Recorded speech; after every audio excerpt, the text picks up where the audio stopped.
Int. Scriptorium of the Forbidden Ordo, Malleus Archives Night. The only light is a single focused beam from a servo skull, cutting through an oppressive darkness, thick with the scent of ancient parchment and ozone. The light illuminates a data slate, its surface flickering with archaic text. Behind it sits the historian, a figure cloaked in the severe robes of an inquisitorial archivist. His face is a mask of shadowed lines and deep-set eyes that have seen too many forbidden truths. He speaks, his voice a dry rustle, a whisper meant for the ghosts of history alone. Historian Vio, to pass judgment upon a traitor is a simple affair. The Imperium has built its foundations upon such judgments. We have lists, tenets, and catechisms for the purpose. Heresy, sedition, apostasy. The words are hammers and the sentences are nails securing the vast, teetering edifice of our species. But to judge a god, to place a primarch in the scales of mortal justice, that is another matter entirely. That is an act of supreme arrogance or supreme necessity. The historian's finger traces a line of glowing script on the slate, the name Magnus, Historian Vio. And when the god in question is Magnus the Crimson King, the Cyclops of Prospero, the indictment becomes a tapestry woven from paradox. The thread of intent wars with the thread of outcome. The color of nobility is stained by the hue of damnation. We are taught that he is the arch-traitor, second only to the arch-heretic himself. The demon son who shattered our father's greatest dream out of spite and arrogance. His name is a curse whispered by astropaths in their nightmares.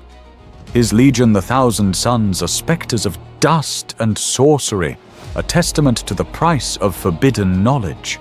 The beam of light flickers, and for a moment the screen shows a triumphal image. Magnus the Red in his full glory. He is a giant of a man, skin the color of burnished copper, a single wise eye gleaming with intelligence. Golden light seems to emanate from him as he stands before the gleaming spires of a perfect city. Historian Vio. But the records? The forbidden records. They do not speak of a simple villain. They sing a different song, a tragic opera. They paint a portrait of a son who loved his father too fiercely. A scholar whose thirst for knowledge was matched only by his desire to uplift humanity. A king who sought to cure his children of a curse that would devour them from within. They speak of Magnus the Loyal, Magnus the Visionary, Magnus the Brightest, the favored son who walked in the light of the emperor's own intellect. The image on the slate corrupts, twisting into a demonic visage. The single eye is now a well of malicious power, the copper skin is blood red, and vast feathered wings sprout from his back. The perfect city behind him is now a fiery ruin. Historian Vio. And in this chasm between the memory and the reality, the true question of this indictment lies. What constitutes a mistake in the grim calculus of our galaxy? Is it the action itself divorced from context? Is it the intent that fuels the hand? Or is it merely the catastrophic, unavoidable result the Imperium judges by the result alone? The path to hell is irrelevant. The arrival is all that matters. By this standard, Magnus is guilty beyond any shadow of a doubt. His arrival in the pantheon of the ruinous powers heralded an age of suffering that has yet to end. He leans forward, his own shadow falling across the slate, eclipsing the demonic image. Historian Vio. But I, who have sifted through the ashes of 10,000 years, I ask a different question. Was the greatest sin of the Crimson King the act of betrayal? Or was it the flaw that defines all great tragedies, hubris, the unshakable belief that he and he alone could master the primordial annihilator? The arrogance to think he could drink from the poisoned chalice of knowledge and not be corrupted. He saw the great ocean of the warp not as a realm of predatory gods and soul-eating horrors, but as a library of infinite potential, and he its self-appointed master librarian. He believed he could wield fire without being burned. The historian sighs a sound of profound weariness that seems to carry the weight of millennia. Historian Vio. We cannot judge the monster without first understanding the man. We cannot condemn the demon without first witnessing the fall of the demigod. The judgment of Magnus the Red does not begin on the battlefields of the Horus heresy, nor in the twisted corridors of the planet of the sorcerers. He makes a final entry on the slate. A new file opens displaying the pristine, sun-drenched symbol of the Thousand Suns Legion before its corruption. Historian Vio. No.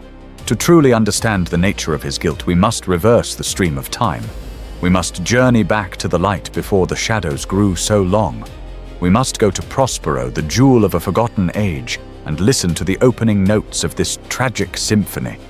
We must witness the genesis of his pride before it curdled into damnation. For the indictment of the Crimson King is the story of a son who flew too close to a son of his own making, only to have his wings of knowledge melt, plunging him into a darkness from which he would never emerge. The trial begins now. XT, Plaza of the Glass Pyramid, Tizca Prospero, Day. The sun of Prospero bathes the city of Tizca in a soft, golden light. It is not a city of stone and iron, but of artifice and intellect. Crystalline spires, impossibly slender, reach for a sky of pale blue. Pyramids crafted from psychoconductive glass hum with contained energy, their surfaces shifting with flowing geometric patterns. The air itself feels alive, thrumming with a low-level psychic resonance that is both calming and invigorating. In the center of a grand plaza, hundreds of Thousand Suns space marines sit in perfect meditative postures. They are clad not in heavy battle plate, but in flowing white and blue robes over their silvery power armor. They are scholars before they are soldiers. Before them stands Magnus the Red. He is a titan, his copper skin gleaming his single eye, a universe of wisdom and power. He is not lecturing from a podium. He moves among his sons, his presence, a tangible force of paternal affection and intellectual authority. Magnus, the great ocean. That is what the unenlightened call it. The Imperium, the Imperium. To them it is a place of terror, a sea of madness where demons feast and reality unravels. They are children huddled in the dark, afraid of a shadow on the wall because they refuse to light a candle and see what casts it. As he speaks, Magnus gestures with one hand. The air before him shimmers, and a miniature galaxy, a swirling vortex of iridescent colors, forms in the space between him and his legionaries. It is beautiful and hypnotic. Magnus. They fear it because they do not understand it, and because they do not understand it, they seek to forbid it. They build walls of ignorance and call them shields of faith. They would have us be blind, deaf, and mute in a cosmos that is singing with a billion unheard voices, a cosmos painted with colors we have not yet dreamed of. His first captain, Azek Ahriman, watches from the front row. His face, etched with intelligence, holds a look of utter devotion, yet a sliver of caution resides deep within his eyes. Magnus, but you are my sons. You are the Thousand Suns, and we shall not be blind. We see the warp for what it is, not a source of evil, but a fundamental plane of existence. It is raw, untamed power. It is thought made manifest. It is knowledge unbound and unfiltered. Is the ocean evil because a fool might drown in it? Is a star evil because it might burn the unwary who flies too close? No. They are merely forces of nature, and the warp is the ultimate force of nature. The swirling vortex he has created pulses. He plunges his hand into it, and the energy does not harm him. It flows around his arm like water. Magnus, knowledge is pure. It is the application of knowledge that can be flawed. We do not fear the storm. We learn to be its master. We do not shun the lightning. We learn to harness it. We are the masters of our own minds, and through our minds we shall navigate this ocean. We shall chart its currents, understand its tides, and bring its power into the service of the Imperium, into the service of the Great Crusade, and the glorious future my father envisions for mankind. We will be his navigators, his explorers, his illuminators. We shall be the light that banishes the shadows of fear forever. He closes his fist and the vortex vanishes with a soft, musical chime. A wave of awe and understanding washes over the assembled legionaries. For them, his words are not just a philosophy, they are the ultimate truth. Int Sanctum of Magnus, Great Pyramid of Tizca, Night. Magnus sits cross-legged in the center of a vast circular chamber. The star-dusted cosmos is projected onto the domed ceiling above him. His physical body is still, but his mind is elsewhere, soaring across the void. He reaches out, not with hands, but with consciousness. The mundane reality of his sanctum dissolves. The stone walls melt away into an infinite expanse of pure, blinding gold. This is not the chaotic sea of the warp. It is a structured, ordered mental space, the antechamber of a mind of incomprehensible power. Before him, a presence forms. It is not a man, but the idea of a man. A figure of golden light, a sun too bright to look upon directly. The Emperor. The Emperor. His voice is not sound, but pure thought resonating directly in Magnus's soul. It is the voice of 1,000 scholars, 1,000 kings, 1,000 generals, all speaking as one. My son, Magnus. His own mental voice is one of respect and love, but underscored with an unwavering confidence. Father, I trust my meditations do not disturb you. The Emperor. Your thoughts are never a disturbance, Magnus. They are a beacon in the darkness, but even the brightest beacons can attract moths with wings of shadow. Magnus! I am aware of the inhabitants of the great ocean. I have studied them. I know their names, their natures. To know one's enemy is the first step to defeating them. The Emperor. To name a thing is not to own it. To study a predator is not to tame it. You chart the tides of a sea that wishes to drown you. You catalogue the stars in a sky that longs to fall upon you.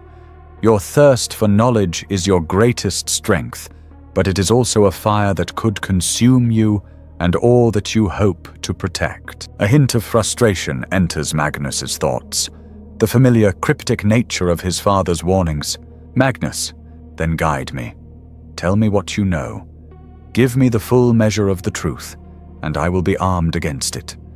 Do not give me half answers and veiled portents. You task me with navigating the labyrinth, yet you refuse to give me a complete map. The Emperor. There are truths that can burn the minds of those not prepared for them. There are doors that once opened can never be closed. I have set limits, Magnus, not to hinder you, but to protect you. The Edict of Nicaea is not a cage, but a shield. Magnus, it is a blindfold when what we need is sight. I can control it, Father. My sons and I, we have the discipline, we have the will. We are strong enough. Trust in our strength. For a long moment, the golden presence is silent. A feeling of immense ancient sadness flows from it, a sorrow that Magnus can feel, but not comprehend. The Emperor. It is not your strength I doubt, my son. It is the insidious nature of the things you seek to master. Be wary. The thirst for knowledge can be a path to enlightenment, but it can also be the gilded road to damnation. Tread carefully. The golden light fades. The connection is severed. Magnus is alone again in his chamber, the star-dusted cosmos swirling above him. He opens his single physical eye. It shines with a defiant, determined light. He respected his father's caution, but he did not share it. He believed with every fiber of his being that he was the exception. He was Magnus the Red, and he would not be bound by the fears of lesser men. He would prove his father wrong. End. Apothecarian, Great Pyramid of Tizca, Night. This is not the pristine medicae of a standard legion. It is a laboratory of despair. Intricate diagnostic machines hum and click their displays, filled with frantically scrolling glyphs that make no sense. Crystalline containers hold samples of flesh and blood that seem to warp and shift even in stasis. In the center of the chamber, strapped to a reinforced operating slab, is 1,000 Suns Marine. His name is Felok. The restraint protocols are failing. His power armor has been cut away, revealing the horror beneath. The flesh change is upon him. It is not a disease, It is a violent, chaotic deconstruction of being. His skin writhes as if 1,000 creatures are moving beneath it. A limb elongates the bone, snapping and reforming into a new, useless shape. A third eye, milky and blind, opens on his cheek, weeping a viscous black fluid. He screams, but his voice is a chorus of guttural cries and high-pitched whimpers, his vocal cords twisting and reshaping with every sound. Ahriman is there, his face a grim mask of concentration. He and a cadre of senior librarians and apothecaries surround the slab, their hands outstretched, streams of faint blue psychic energy flowing from their fingertips towards the convulsing marine. They are trying to hold his physical form together through sheer force of will. Ahriman, hold the line. Focus on the original somatic blueprint. Do not let the corruption cascade.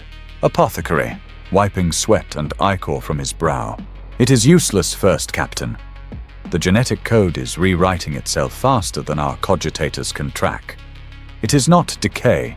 It is creation. Aberrant, monstrous creation. Phalok's head thrashes back and forth. For a lucid moment, his true voice cuts through the cacophony. Phalok, Captain, Ahriman, make it stop by the throne, let me die. His plea is cut short as his jaw distends and a plume of multicolored feathers slick with blood erupts from his throat. The librarians recoil in horror. Their psychic construct, the barrier holding his form, shatters. The energy dissipates. The flesh change accelerates a storm of biological chaos. Ahriman stares, his intellectual composure finally breaking, revealing the raw anguish beneath. He sees not just a dying brother, but the failure of their entire philosophy. All their knowledge, all their power, all their vaunted control over the energies of the universe, and they are helpless before this intrinsic curse. They are brilliant minds trapped in flawed, traitorous bodies. He clenches his fists, the knuckles white. It is an agony of impotence. And Magnus's private observatory, night. Magnus has not left his sanctum, but he sees everything. An astral projection of his mind's eye hangs invisibly in the corner of the apothecarian, a silent, heartbroken witness to his son's torment. The suffering of Phalok is a physical blow to him, a pain that resonates through the very core of his being. This curse has haunted them since their inception, a flaw in their very seed. He had thought he could solve it, that with enough knowledge any problem could be dissected and understood. He was wrong. He withdraws his consciousness, the image of his mutating son burning behind his single eye. Desperation and emotion he has always considered a weakness now floods him. It is a cold, heavy tide. His father will not help. His own science has failed. He is a king watching his people die of a plague he cannot cure. There is only one path left, a path he had sworn never to take. He rises. The stars on the ceiling of his observatory seem to swirl faster, forming a vortex. Magnus walks towards the center of the chamber, his steps heavy with grim purpose. Magnus, whispering to the empty room. For them, not for me, for my sons. He closes his eye. He does not reach for the ordered golden light of the Emperor. He plunges inward past the barriers of his own consciousness, and then he falls. He is no longer in physical space. He is adrift in a realm of pure potentiality, a dimension of impossible vibrant color and shifting architecture. He stands on a floor of solid smoke before a being that is not a being. It has no fixed form. It is a storm of crystals and light, a flock of birds made from pure lies, a constellation of whispering eyes. It is a fractal intelligence, beautiful and terrifying. This is the entity he had touched once before, the whisper that had promised him knowledge. He now knows it is ancient, powerful, and utterly alien. A god of the great ocean. The entity. Its voice is a melody of a million possibilities, a chorus of echoes that speak not to his ears, but directly to the fabric of his soul. The Crimson King, you return. The seeker comes for more knowledge, but your heart does not sing with curiosity. It weeps with despair. Magnus! His voice in this realm is raw will. He does not beg, he demands as a king to a king. My sons are dying. There is a flaw in their flesh, a curse that unmakes them. I have exhausted all other paths. I have come to you, the entity. The flaw is not a flaw. It is potential. The clay of their being yearns to be sculpted into new, more glorious forms. You seek to halt the inevitable flowering of change. You seek stagnation. Magnus, I seek to save them. I do not seek power for myself. I do not ask for dominion or arcane secrets. I ask for a cure. Name your price. The entity seems to laugh, a sound like shattering glass and turning pages. The countless eyes focus on him. He feels his mind being read, his soul being weighed, his desperation being savored. The entity. A cure is an end. I am not a being of ends. I am a being of means, of pathways, of endless unfolding possibilities. I cannot give you a cure, but I can offer a solution, a stay of execution. The river of fate can be diverted. For a time. Magnus, what must I do? The entity. You must do nothing. Only unpermit.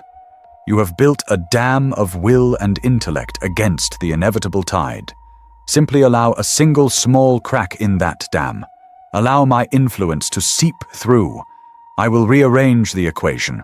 I will balance the flawed energies within your children. The mutations will cease. Their flesh will be made stable. Magnus feels the profound danger. This is not a simple transaction. It is an invitation to a parasite. But the image of Phalok screaming as his body betrayed him fills his mind. His love for his sons eclipses his caution. Magnus. And the price? The entity. There is always a price, but it is not one you will pay today. Consider it a debt, a promise of a future collaboration, a single feather from your wing in exchange for the lives of your entire flock. A small price for a loving father, is it not? Magnus looks into the swirling chaos of the entity, the architect of fate, and sees the faces of all his sons whole and perfect. He sees Tiska, its spires gleaming, its libraries full. He sees a future free from the curse.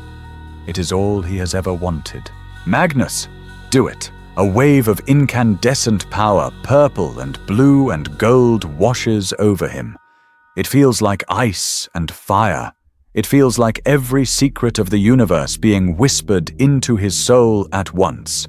He feels a connection being forged, a hook of warp stuff, sinking not into him, but through him into the collective soul of his legion. Then he is back, gasping on the floor of his observatory. He is drained, weaker than he has ever felt. A voxlink chimes. It is Ahriman, his voice strained, but filled with a breathless, disbelieving joy. Ahriman Phil, my lord, it is a miracle. The flesh change, it has stopped. All across the legion. The afflicted they are reverting. Phalok, his form is stable. The mutations are gone. My lord, what did you do? Magnus looks at his own hands, which seem alien to him now. He has won. He has saved his children. But a cold certainty settles in his heart. The debt would one day come due, and the price would be far, far more than a single feather. Ent Amphitheatrum Nicaea, Day. The setting is a colossal amphitheater carved from the white marble heart of a mountain. It is a place of stark, majestic power, built to witness history. Seated in tiers upon tiers are the luminaries of the Great Crusade, Legion Masters, Lord Commanders of the Imperial Army, Fabricators General of the Mechanicum, and high-ranking officials of the Terran Court. The air is thick with tension, a palpable static of anticipation and division. At the focal point upon a simple but immense throne of dark stone sits the Emperor of Mankind. He is clad in gleaming auramite armor, but his face is unhelmed. He does not watch the proceedings so much as preside over them, his gaze distant, his expression unreadable, as if contemplating matters 1,000 years in the future. Arrayed below him are his sons, the Primarchs, sanguineous, beautiful, and troubled. Jagatai Khan, impassive and watchful. Rogol Dawn, a statue of implacable principle. And in the center of the floor, standing as the accused, is Magnus the Red. Facing him, acting as chief prosecutors, are Mortarion and Leman Russ. Mortarion the Pale King steps forward. The hiss of his rebreather is the only sound in the cavernous hall. Mortarion. His voice is a rasp, dry and full of bitter certainty. I have heard the arguments. I have listened to the silver-tongued defense of the so-called librarian. And what I hear are the same excuses, the same justifications I have heard my entire life from the lips of the witch, the warlock, and the sorcerer. They cloak their damnation in the language of enlightenment. They call their curses gifts. They claim to control that which is by its very nature uncontrollable. He points a gauntleted finger at Magnus. Mortarion, on my world of Barbarous I fought a war against such men. They ruled from mountaintop keeps, enslaving the populace with mind poison and warpcraft. They reshaped flesh-stole souls and communed with horrors from the beyond. They called themselves masters of a great power. They were slaves to it. And I see no difference here. I see only a more refined, more arrogant brand of the same filth. This psyche is a festering wound in the body of humanity. It is a gateway for the very evils we seek to purge from the galaxy. It must be cauterized completely. He steps back. The silence is broken by the heavy tread of Leman Russ, the Wolf King of Fenris. He prowls into the center of the floor, his eyes burning with raw ferocity fixed on Magnus. Leman Russ. His voice is a low growl, the sound of an avalanche before it breaks. The Lord of Death speaks of poison. I speak of the warrior's way. War is a matter of steel, of strength, of honest open conflict. It is one with the bolter, the blade, and the unbreakable heart. This magic that my brother dabbles in is none of those things. It is the coward's art. It is a fickle, treacherous weapon that can turn in the user's hand without warning. We have all seen it. A librarian in the heat of battle losing control. A miscast spell that boils the blood of his own brothers. A moment of weakness that allows the Imperium's filth to possess him. It is unreliable. It is dishonorable. It is a weakness disguised as a strength. He bares his teeth in a humorless snarl. Leman Russ. We are the Emperor's executioners, not his soothsayers. We do not need to read the future in the entrails of the warp. We need to make the future with our bare hands. Magnus and his legion would have us rely on whispers in the dark. I say we stand in the light and fight like men. Burn the witch, destroy the sorcerer, end this madness before it undoes all we have fought for. The accusations hang in the air, heavy and damning. All eyes turn to Magnus. He stands unbowed, his single eye taking in his accusers with a look of profound intellectual disappointment. When he speaks, his voice is calm, resonant, and fills the amphitheater with the power of pure reason.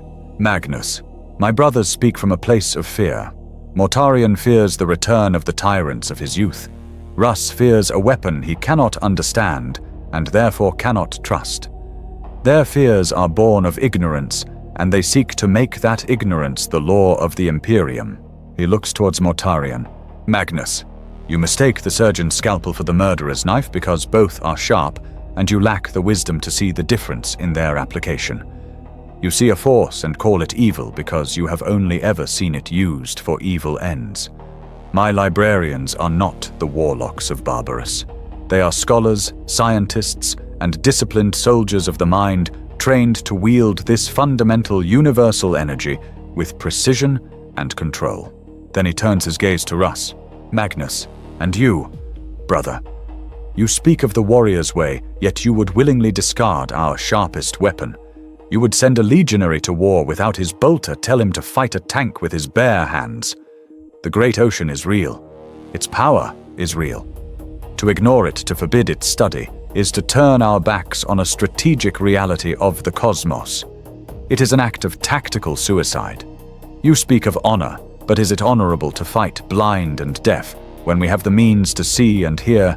True strength is not in ignorance, but in mastery. The path you propose is not one of strength, but of willful weakness. My father created us to be more than just brutes. He created us to lead humanity into an enlightened future. That future cannot be built on a foundation of fear. To deny our psychic potential is to deny the very course of human evolution. We must understand. We must control. We must master. It is the only way forward. His speech is met with a stunned silence. He has answered every charge, his logic impeccable. He has made his case not as a sorcerer, but as a primarch, a general, a son. He looks up at his father, his eye filled with hope, certain that the Emperor, the ultimate being of reason, will see the truth in his words. The Emperor is silent for a long time. His gaze sweeps over his sons, over the assembled masses. When he finally speaks, his voice is not that of a father, but of a monarch. It is cold, absolute, and distant. The Emperor. The Great Crusade has reached a pivotal moment. Unity has been our greatest weapon. A singular purpose, a common path. The use of psychic power among the Legiones Astartes has become a point of division. It has fostered suspicion, created schism, and has in some documented cases led to disaster. This cannot be allowed to continue. Magnus's heart sinks. This is not the language of a philosophical debate. It is the language of political pragmatism. The Emperor. The risks at this time outweigh the potential benefits. The path to mastery you speak of, Magnus, is a perilous one, and we do not have the luxury of time to navigate it. The Imperium requires uniformity. It requires certainty. It requires a martial tradition that all can trust and all can follow without deviation. He rises from his throne, his presence dominating the entire chamber. His voice becomes a decree, each word a hammer blow of fate. The Emperor.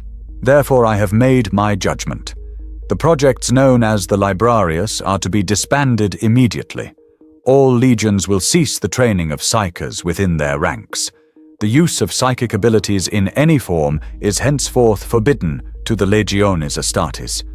Compliance will be ensured by my own appointed officers. This is the Edict of Nicaea.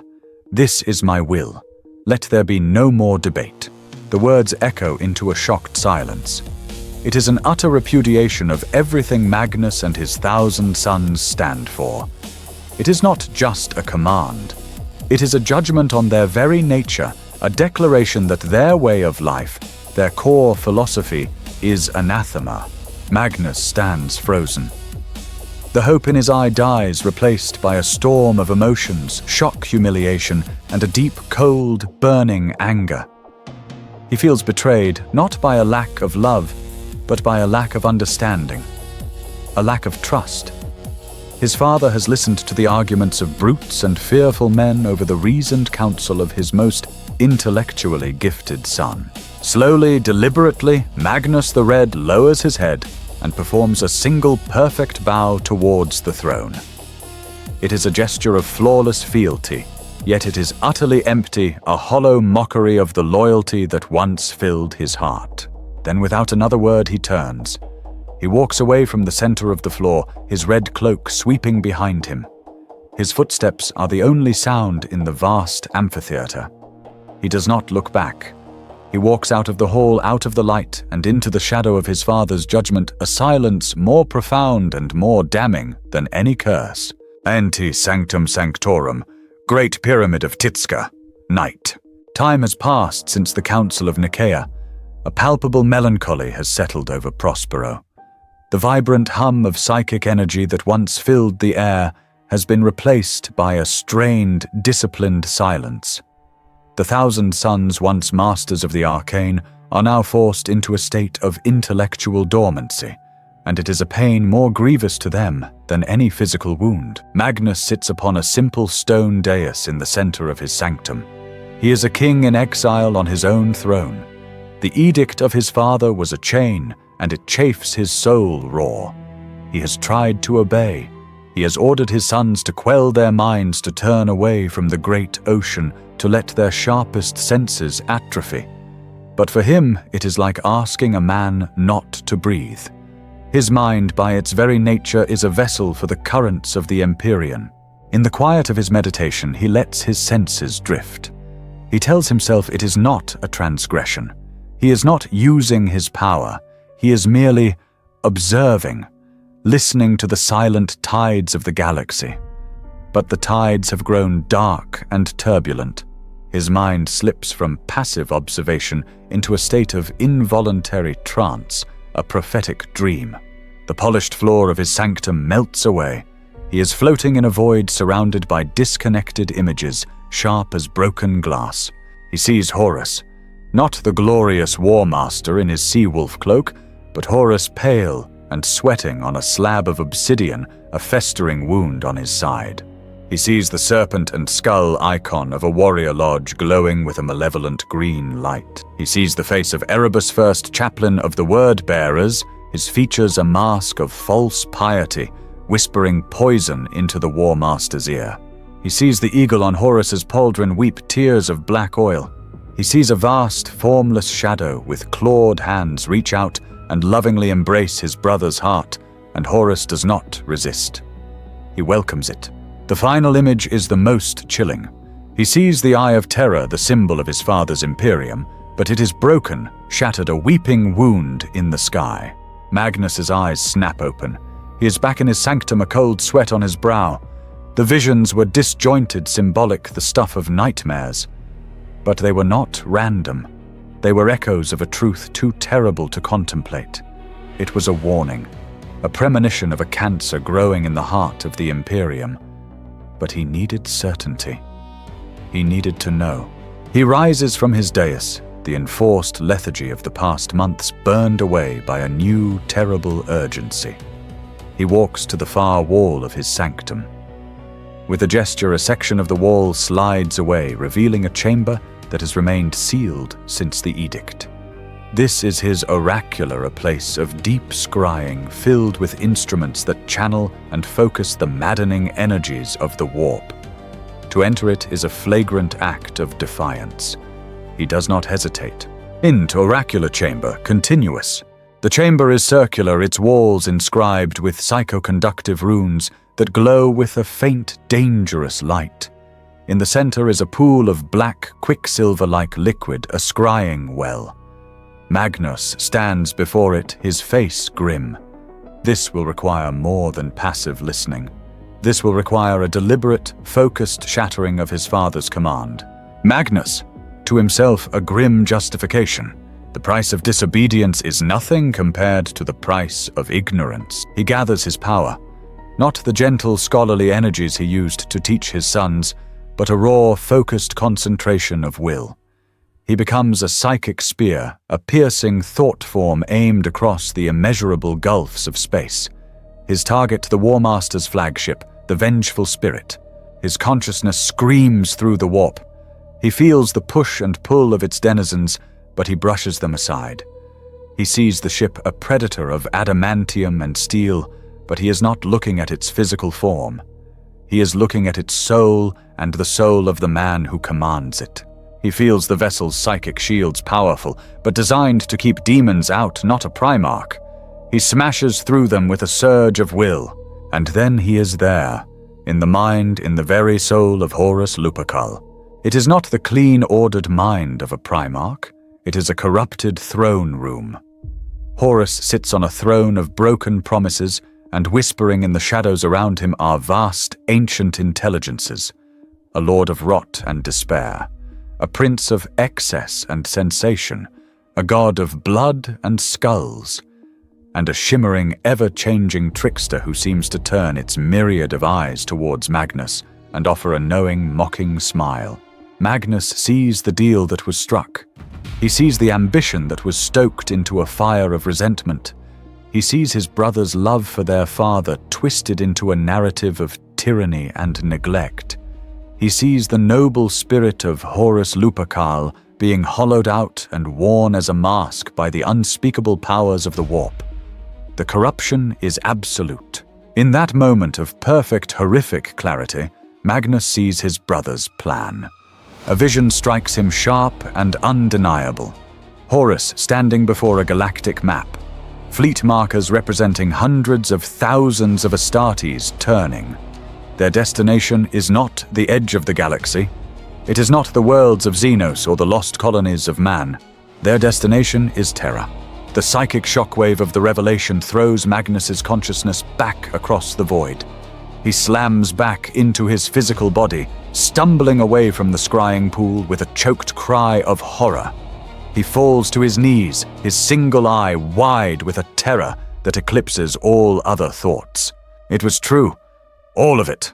Horus, their brother, the brightest of them all, was going to burn the galaxy. He was going to kill their father.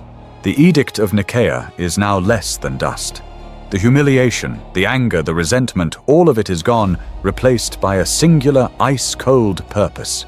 He has to warn him, by any means, at any cost, the apocalypse is coming. Enter Chamber of Astral Projection Tisca, Day. Panic is a foreign concept to the Thousand Suns, but what grips the chamber now is a cold, razor-sharp urgency that feels dangerously close. The air crackles with wasted power. The greatest astropaths of the Legion stand in a circle, their faces strained, sweat beading on their brows. Their minds are battering against an impenetrable wall. Magnus stands in the center, his form shimmering with contained psychic energy. He is a storm held in check. Ahriman stands beside him, his face a mask of grim frustration. Lead astropath. His voice is a pained whisper in Magnus's mind, his own vocal cords too strained to speak. It is no use, my lord. The signal cannot penetrate. It is not mere turbulence in the Imperium, it is a maelstrom, a psychic hurricane of impossible intensity centered on the Sol system.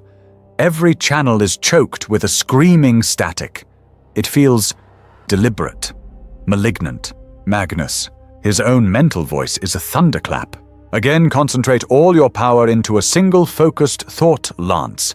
Aim for the phalanx. Aim for the Imperial Palace. Dawn or Valdor will hear us. They must. The astropaths try again. A collective psychic cry, a beam of pure warning is hurled into the void. Magnus watches its trajectory in his mind's eye. It travels for a mere moment before hitting the storm wall and being torn to shreds, its message dissolving into meaningless, chaotic energy. The backlash sends the astropaths reeling. One collapses, blood trickling from his eyes and ears. Ahriman rushes to the fallen marine's side. Ahriman, my lord, we cannot continue. We are bleeding our best minds dry against this wall. It is a fortress. Horus has blinded the Imperium. No message will ever reach Terra through conventional means. Magnus. He turns his single eye blazing with a desperate fire. Then we will use unconventional means. There is no time for subtlety, Arzek. No time for caution. Every moment we delay, Horus's fleet sails closer to Terra. The greatest betrayal in the history of mankind is underway, and we are the only ones who know the whole truth. We are the only ones who can stop it before it begins. He begins to walk from the chamber, his strides long and purposeful. Ahriman follows a sense of dread dawning in his heart. He knows what his father is contemplating. Ahriman, my lord, what are you planning, the edict? Magnus. He stops and turns his voice dangerously low. The edict. The edict is a fool's law made for a peace that no longer exists. It is a child's rule against playing with fire while the entire house is about to be consumed by a conflagration. My father's command was born from a political necessity that is now utterly irrelevant. He is blind, Arzek, blind and deaf to the wolf at his door. I will not let his pride or mine doom us all. They arrive back at the oracular chamber, the site of Magnus's terrible discovery. Magnus stands before the sealed door, his intention clear. Ahriman, placing a hand on his father's arm, his voice pleading. No, father, please. There must be another way. To break the edict so flagrantly, to use power on this scale, it is a path from which there is no return. The Emperor will not see the message. He will only see the transgression. He will see the sorcery he condemned. Magnus. He looks down at his first captain, his expression a mixture of sorrow and iron resolve. And what would you have me do? Sit here in pious obedience while the galaxy burns, let Horus murder our father and extinguish the light of the Imperium? No. I will gladly accept my father's wrath for this disobedience. I will accept any punishment he deems fit. But first he must be warned. He will understand. When he knows the truth of what I have seen, he will know that I had no other choice. My intent is pure. I do this to save him, to save everything." He gently removes Ahriman's hand from his arm. "Magnus, I am his son. He will listen to me." Magnus turns and enters the oracular. He does not just step inside, he becomes the heart of it. The runes on the walls blaze with white-hot energy responding to his immense power. The scrying pool churns no longer black, but a vortex of raw, unbridled power. This is no mere scrying. This is a ritual of unparalleled magnitude. He is going to do more than send a message. He is going to become the message. He closes his eye, and his physical form begins to dissolve, breaking down into a torrent of pure crimson energy. His essence, his very soul, is being reshaped. It narrows it, compresses it, focuses until all that is Magnus the Red, a being of immense physical and mental power, is transformed into a single conceptual object, a psychic spear aimed at the heart of the Imperium. With a silent scream that echoes across the entirety of the warp, he launches himself. He tears through the fabric of the Imperium. He is a comet of loyalty and desperation. He sees the great storm wall that Horus's patrons have created, and he does not try to go around it. He aims for its very center. The impact is an explosion of psychic force. The demons and Neverborn that make up the storm shriek as he smashes through them, his singular pure intent acting as anathema to their chaotic nature. He is a blade of order cutting through a sea of chaos. And then he reaches his destination, Terra. But he does not appear in the sky or in the halls of the palace. He arrives at a deeper level of reality. He slams into the Emperor's ultimate shield. He finds not a wall, but a labyrinth, a vast, intricate web of psychic wards and arcane locks, woven with a skill that dwarfs even his own. It is the aegis of the Emperor, the psychic defense of the throne world, a barrier so complex and powerful it could hold the combined might of the Chaos Gods at bay. And Magnus, in his desperate haste, smashes it to pieces. He doesn't pick the locks. He shatters the doors. He doesn't navigate the maze. He levels the walls. Each ward he breaks, each psychic circuit he sunders, sends a catastrophic shockwave through the delicate machinery of the palace. Finally, he breaks through the last barrier and arrives. He finds himself standing in a vast golden corridor. But it is a corridor in ruins. Golden structures lie toppled. Intricate conduits of psychic energy are ruptured, spilling raw chaos into the pristine environment. And from the rents in reality, things are pouring through. Demons, gibbering, shrieking, multi-limbed horrors, their forms anathema to the ordered reality of the Emperor's greatest work. Magnus realizes with dawning, soul-crushing horror where he is. This is not just a part of the palace. This is the Imperial Webway, mankind's secret path between the stars, the Emperor's ultimate plan to free humanity from its reliance on the treacherous tides of the warp forever. It was his father's greatest secret, his most cherished dream for the future. And Magnus has just shattered its gate. He has exposed it to the ravenous hunger of the great ocean. He has single-handedly, catastrophically destroyed the very future he sought to protect. At the far end of the ruined corridor, standing amidst the carnage, is the golden figure of the Emperor. His physical body is on the golden throne, but a projection of his consciousness is here, holding back the tide of demons with sheer force of will.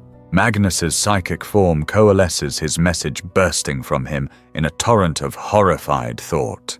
Magnus. Father Horus, he has turned. He is a traitor. He is coming for you. The legions are with him. He is lost, corrupted by chaos. You must listen. The Emperor turns to look at him. There is no relief in his eyes, no gratitude for the warning.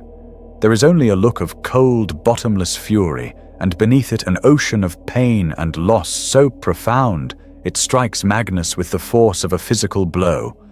The Emperor does not see a loyal son bringing a warning. He sees the architect of a new and terrible damnation. He sees the fool who in his arrogant haste has just doomed humanity to an eternity of war and darkness. The Emperor. You You have destroyed everything. The weight of that condemnation falls upon Magnus, and in that instant he understands. His message was heard, but it was drowned out by the roar of his own failure. He did the wrong thing for the right reason, and in the grim darkness of the far future, the reason does not matter. Only the result. Eint, oracular chamber, Tiska, night. The echo of the Emperor's final damning words. You have destroyed everything is a psychic shockwave that hurls Magnus's consciousness back into his mortal frame. He materializes in the oracular not as a Primarch, but as a broken thing. He crashes to the floor, the crimson energy of his being flickering and dimming. The runes on the walls, once blazing with power, fade to a dead, cold grey. The scrying pool is now just a basin of inert black liquid. The chamber is silent, stripped of its arcane power, mirroring the state of his soul. He remains on the floor for a long time, the sheer magnitude of his failure, a physical weight pressing down on him. He, the master of intellect, had acted with the reckless abandon of a fool. He, the seeker of truth, had been blind to the consequences of his own hubris. He had not just broken a rule, he had broken a dream, a future. And in return he had received not a debate, not a trial, not even a sentence. He had received a final, absolute judgment delivered in 4 soul-shattering words. Slowly, painfully, he forces himself to his feet. He does not address his sons. He does not speak to Ahriman. He retreats into the deepest sanctum of his pyramid, a king returning to his tomb.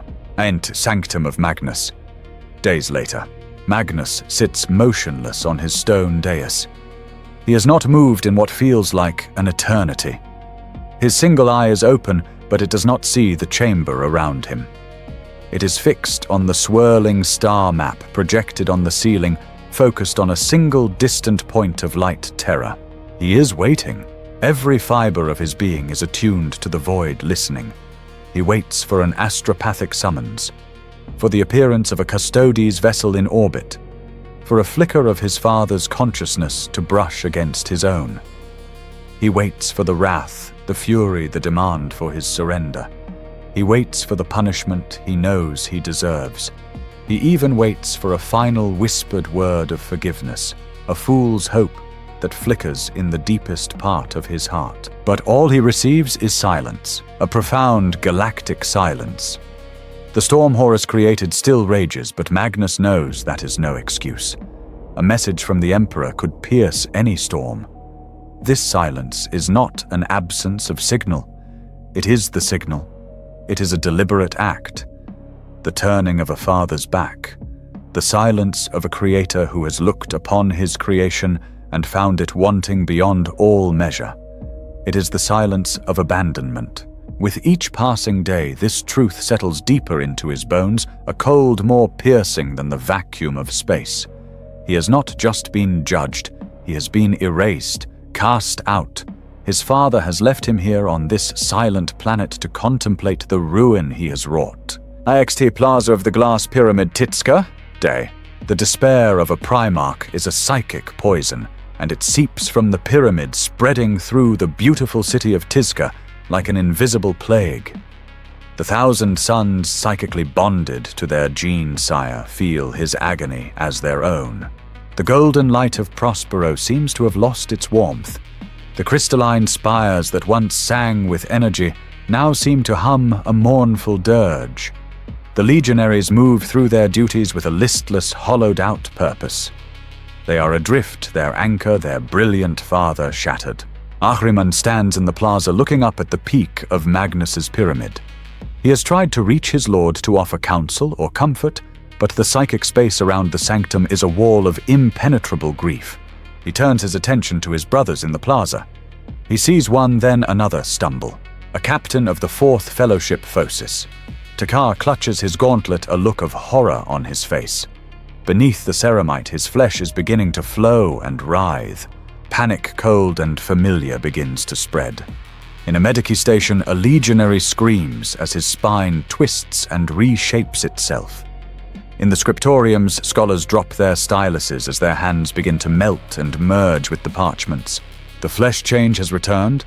It is back with a terrifying virulence. The bargain Magnus struck in the warp was not a cure. It was a dam built upon the foundation of his own indomitable will and the psychic stability of his legion. Now, with his will broken and his sons consumed by his despair, the foundation has crumbled. The dark energies of chaos, the gift of the entity he bargained with, are now pouring through the cracks unchecked. The curse is feeding on their collective hopelessness, accelerating its horrific work. In his tomb-like sanctum, Magnus feels it. He feels the agony of his thousands of sons as their bodies betray them once more. It is a chorus of psychic screams that pierces his grief. This is his final, ultimate failure. His transgression did not just doom the Imperium. It did not just destroy his father's dream. It has undone the very sacrifice he made to save his own children. He has failed the father he swore to serve and the sons he swore to protect. He looks at his reflection in a polished obsidian panel on the wall. He sees the single weeping eye. He sees the face of a monster who has brought ruin to everything he has ever loved. He is not Magnus the Wise or Magnus the Red. He is Magnus the Damned, and he is utterly, completely alone. Ent Lucius Deck Vengeful Spirit, en route to the Istvan system. The command deck of the War Master's flagship is subtly changed. The air once sharp with the scent of recycled air and machine oil is now thick with the cloying aroma of exotic incense. Shadows in the corners seem deeper, longer than they should be. Horus Lupercal stands before a vast hololithic map of the galaxy, but his gaze is turned inward towards the roiling currents of the Empyrean. The power gifted to him by his new patrons has given him senses that Magnus would envy. He is watching, waiting. And then he feels it. A flicker. A tight beam astropathic message of the highest priority, a psychic arrow shot from the heart of the Sol system, intended for one recipient, only Leman Russ Primarch of the Space Wolves. With a faint, cruel smile, Horus reaches out a hand. He does not touch a console. He reaches into the very fabric of reality. The air before him shimmers, and the golden thread of the Emperor's message is plucked from the immaterial sea, held captive in his palm. His inner circle, the Mournival and the dark apostle Erebus, watch in reverent silence. Horus! His voice is a smooth, confident purr, laced with a new dark resonance. A message from Father to his most loyal hound. Let us see what orders the Lord of Terror sends to his executioner. He closes his fist, and the message's contents bloom in the air before them, written in letters of golden fire. My son Leman, events of the gravest nature have transpired. Magnus has fallen into irredeemable error. In his arrogance, he has shattered the defenses of Terra and brought ruin to a project of supreme importance. I am tasking you and your legion to travel to Prospero with all haste. You will apprehend your brother and his inner circle of librarians. You will bring him to Terra in chains, if you must, to face my judgment for his crimes. Reign in your fury, my son. He is a Primarch of the Imperium and my own blood. His sentence will be mine to decree, not yours to enact. He must answer for what he has done. Abaddon, his face a mask of contempt, spits on the deck. Abaddon, he still calls him son, after such a transgression. The Emperor's weakness will be our strength. Horus chuckles a low, humorless sound. Patience, Ezekiel. The Emperor's weakness is indeed a tool, as is the Wolf King's predictability. Russ hates the Witch of Prospero with every fiber of his being. This order, this call for restraint, it will choke him. It is a leash, and he longs for the bite. So we shall simply remove the leash. Horus gestures towards the fiery script.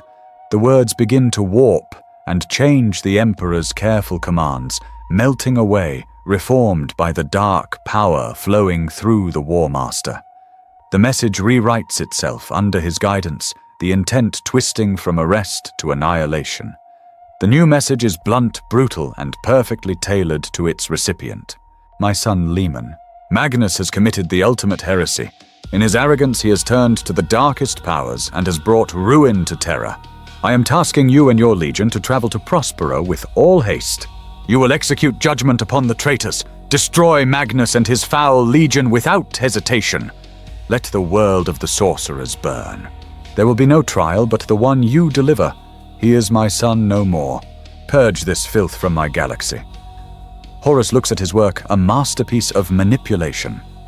It is a lie wrapped in the authority of the Emperor, a command that will unleash a force of nature and turn brother against brother in a war of total destruction. "Horus, the Emperor wishes to bring one stray dog to heel. I shall have him put the dog down. The galaxy will see the Emperor ordering the death of a son, and they will wonder which of them is next." With a flick of his wrist, he releases the altered message. The golden thread, now corrupted and stained with shadow flies, back into the ether, continuing its journey towards the fleet of the Cystic Legion. He has just signed the death warrant for a world. Int Bridge of the Hrafenkel, Space Wolves' flagship. Some time later, the bridge of the Space Wolves' vessel is a stark contrast to the perfumed treachery of the vengeful spirit. It is a hall of warriors, Spartan and brutal. Wolf pelts adorn the walls, and the air smells of blood, sweat, and iron. Leman Russ sits on his throne, a massive figure of barely contained violence.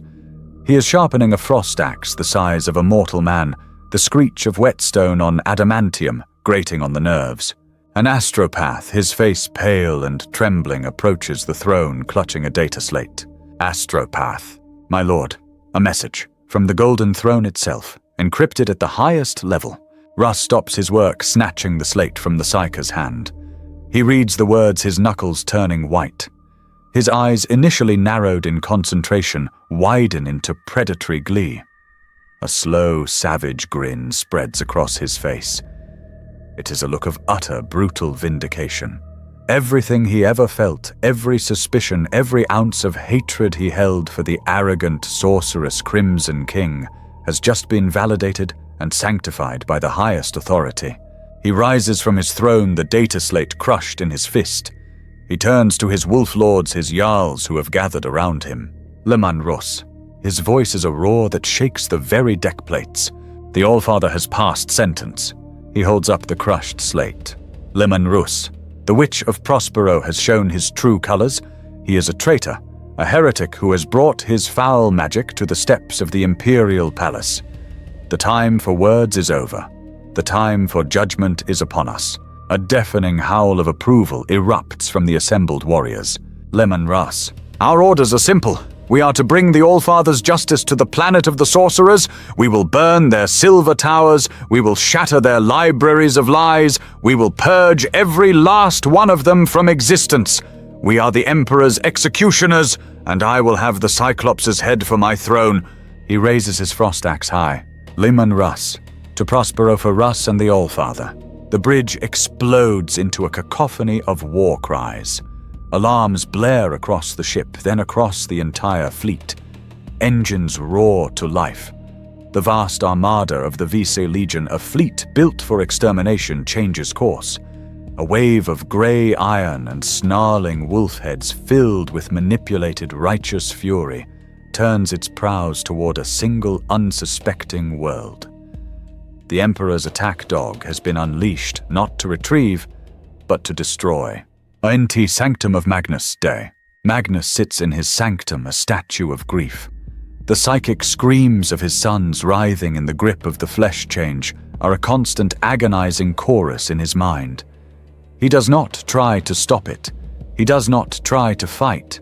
He has accepted his fate. This, all of it, is his punishment. The ruin of his father's dream, the damnation of his own sons. It is a sentence he has passed upon himself. A projection of Phosis Takar, captain of the Fourth Fellowship, appears before him. Takar's own form is stable, but his face is etched with panic. Phosis Takar. My lord, a fleet has just translated into the system. They bear the markings of the Cystic Legion, the Space Wolves. Their weapon bays are open. They are not hailing us. Our defense platforms are tracking them, awaiting your command to fire. Lord, what are your orders? Magnus looks at the apparition of his captain, his single eye devoid of light or hope. He sees not an invading fleet, but the arrival of the executioner. His father's judgment has finally come, carried on the guns of Leman Russ. He will not resist. He will drink the poison cup to the dregs. Magnus, His voice is a hollow whisper, a dead leaf skittering across stone. "Do nothing, Captain. Stand down all defenses, power down the orbital platforms, lower the planetary void shields." "Porsistakar, my lord, to do so would be to invite our own destruction. They are preparing to fire. Let us show them our strength. Let us fight." "Magnus." His voice rises, laced with a terrible, broken finality. "No, there will be no more fighting. There will be no more defiance. This is the price of my failure. We will accept the Emperor's judgment. Obey my command." The projection of Posistakar stares in disbelief and horror for a moment, then fades duty, compelling him to obey an order he knows is suicide. Magnus closes his eye. He is ready. He has delivered his own sons to the slaughter. EXT, orbit above Prospero, continuous. The Space Wolves fleet is a vast pack of iron wolves hanging in the blackness of space. At the command from their Wolf King, they unleash hell. There is no warning, no demand for surrender, just a wave of pure, unrestrained violence. Lances of incandescent energy and city-killing macro-cannon shells rain down from orbit. The planetary defense platforms, their power cores cold and silent on Magnus's order, are obliterated in the first salvo. The beautiful crystalline spires of Tizca, designed to channel psychic energy, not to withstand orbital bombardment, shatter like glass. Pyramids that had stood for centuries are vaporized in flashes of atomic fire. Entire districts of the city are wiped from existence in moments. AXT Tizca street level, continuous. The attack is a complete and utter surprise. The 1,000 Sons are caught completely off guard.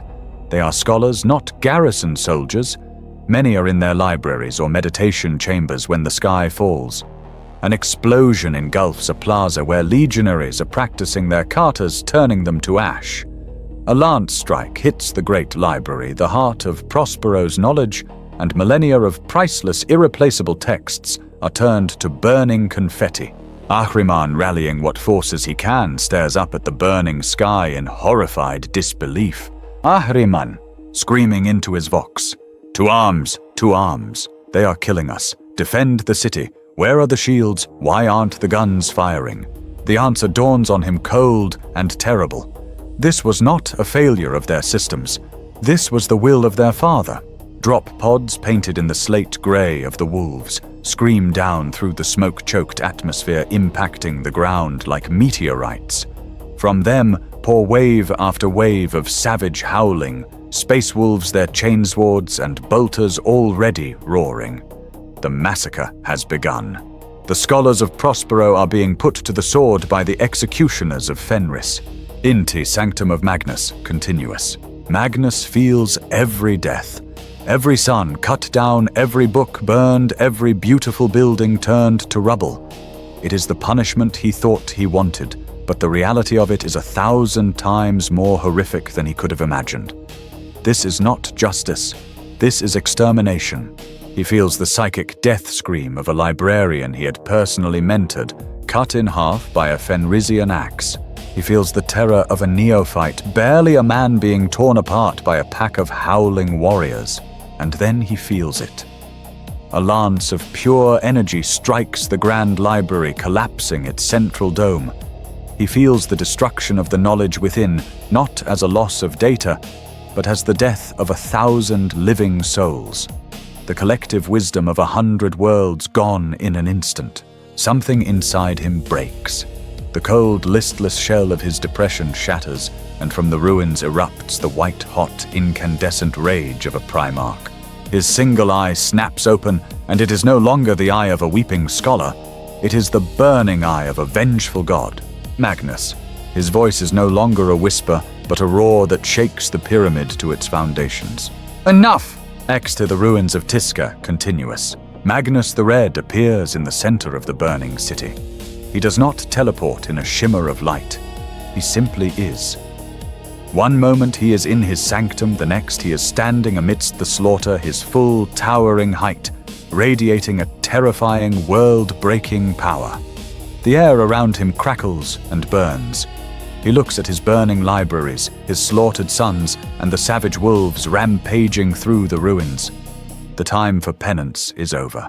He raises a hand, and a Space Wolf's Land Raider is lifted into the air, crushed into a ball of scrap metal, and then thrown into a charging pack of Fenrisian warriors, obliterating them. He unleashes a wave of pure kinetic force, and a dozen Space Wolves are flayed alive, their armor and flesh torn from their bones. He has shed the chains of the edict. He is no longer a librarian. He is a sorcerer king, and his wrath is absolute. From across the battlefield, a single massive figure emerges from the smoke, clad in grey armor and a huge wolf pelt. Leman Russ. He lets out a challenging howl that cuts through the din of battle. Leman Russ, which I am here for you. Face the Emperor's judgment. Magnus turns his eye locking with his brothers. They begin to walk towards each other, the battle raging around them, but seeming to fade into insignificance. This is the heart of the conflict. They meet in a ruined plaza. There are no words. Russ charges his frost axe Mjolnir, crackling with a cold that can kill a star. Magnus stands his ground, his hands wreathed in psychic fire. Russ swings his axe, a blur of motion. Magnus parries it not with a weapon, but with a shield of pure force that shimmers into existence. The impact sends a shockwave that levels the surrounding ruins. Magnus unleashes a bolt of raw Imperium, a spear of pink and blue lightning. Russ dives aside the bolt, hitting a ruined building behind him and turning it to molten slag. The Wolf King is impossibly fast, a blur of savage instinctual violence. He is in close again, his axe, a whirlwind of death. Magnus is forced back, his psychic shields cracking under the relentless, brutal assault. This is not a battle of equals. Magnus is a scholar, a general who commands from afar. Russ is a duelist, a brawler, a killer. Magnus's power is immense, cosmic, but Russ's fury is direct, personal, and overwhelming. With a final desperate surge, Magnus unleashes his full power. The ground cracks open. Fire erupts. He is trying to unmake reality itself, but Russ, howling with primal rage, pushes through the psychic storm. He smashes through Magnus's final shield. He gets inside his brother's guard. He drops his axe. With a roar, Leman Russ drives his fist into Magnus's single eye. The psychic pain is blinding, catastrophic. As Magnus staggers back disoriented, Russ grabs him, lifts him high above his head, and brings the Crimson King down across his knee. There is a sound like a mountain breaking in two, a wet final crack that echoes louder than any explosion. Leman Russ has broken his brother's back. Magnus falls to the ground, a broken puppet, his connection to his own immense power severed by the sheer physical trauma. He lies there, gasping, helpless, looking up at the smoke-filled sky as his world burns and his brother stands over him, the victor. Next, ruined Plaza Tisca Day. Magnus lies broken on the rubble-strewn ground. His physical body is shattered, his spine severed. His connection to the warp, once as natural as breathing, is now a torrent of agony with every psychic pulse. He can only watch helpless as the final act of his world's tragedy unfolds. The wolves are closing in on the Great Pyramid, where the last of his sons, his elite guard, the Scarab Occult, are making their final stand. He can feel their terror, their defiance, and their dwindling life forces. He sees Leman Russ, his face a mask of grim, bloody satisfaction, raise his frost axe to signal the final assault. It is over. Everything is lost. His knowledge, his city, his sons, his own pride, all of it turned to ash and ruin. He has failed in every conceivable way. Death would be a mercy. As his consciousness begins to fade, a voice slips into his mind. It is not the booming psychic presence of his father, nor the savage howl of his brother. It is a whisper, a melody of pure potential, the same voice he heard in the void when he sought a cure for the flesh change. It is the voice of the architect of fate, the changer of ways. Tzinch, Tzinch. The voice is no longer a subtle insinuation, but a clear, resonant offer inside Magnus's dying mind. It is calm, reasonable, and utterly seductive. They are dying, Crimson King. Your beautiful sons, your perfect city, the dream of 1,000,000 lifetimes all turning to dust. Your father has abandoned you. Your brother has broken you. Is this the end you choose, to perish as a failure, to be remembered only as the architect of your own legion's extinction? Magnus's shattered mind recoils. He has nothing left to bargain with. Magnus, leave me to my fate, deceiver. You have already taken enough. Tzench, I have taken nothing that you did not offer, and now I offer you something in return. Not a cure, not a stay of execution, salvation. I can save them, the last of your sons, the very stones of your beloved Tizca. I can lift them from this reality and give you a new world, a sanctuary where you can rebuild, a kingdom where knowledge will never again be condemned as heresy. Through the pain, Magnus feels a flicker of impossible hope. He can see what the god is offering, a vision of the surviving 1,000 suns safe. He sees the pyramids of Tizca whole and gleaming under a new, impossible sky. Magnus, the price I know your bargains, there is always a price. Tzenta, the price is a simple acknowledgement of the truth, that your father's Imperium is a cage of ignorance. That knowledge, true knowledge, lies beyond its narrow dogma. That I am the only one who has ever truly appreciated your thirst for enlightenment. The price is your allegiance, your servitude. You were born to be a king, Magnus. I am merely offering you your true throne. Choose. Die here in disgrace and drag the last of your children into oblivion with you. Or live, serve me and save them all. Magnus looks across the battlefield. He sees Arzek Ahriman, his most beloved son, fighting back to back with a handful of scarab occult terminators, surrounded, about to be overwhelmed. He sees the face of Russ snarling, ordering the final charge. He has already sacrificed his soul once to save them, and it led to this. Now he is being asked to sacrifice what remains: his loyalty, his past, his very identity as a son of the Emperor. But looking at Ahriman's desperate, defiant face, he knows there is no choice at all. His life, his soul, his honor, none of it mattered more than the lives of his sons. If damnation was the price for their survival, then he would pay it without hesitation. In the last moment, with the howl of the space wolves echoing in his ears and the smell of his burning world filling his senses, Magnus makes his final choice. He does not speak a word. He simply accepts. He lets go of the last thread of his old loyalty, the final remnant of hope in his father's forgiveness, and gives himself over to the entity in his mind. Magnus, save them. A wave of unimaginable power floods him. It is not the searing pain of the flesh change, but the transformative creative energy of the god of change itself. His broken body dissolves into pure, shimmering energy. And then reality breaks. The sky above Prospero rips open, not into the black of space, but into a swirling kaleidoscopic vortex of color and madness, the Eye of Terror. From this vortex, vast spectral tendrils of raw chaos descend. They do not destroy. They envelop.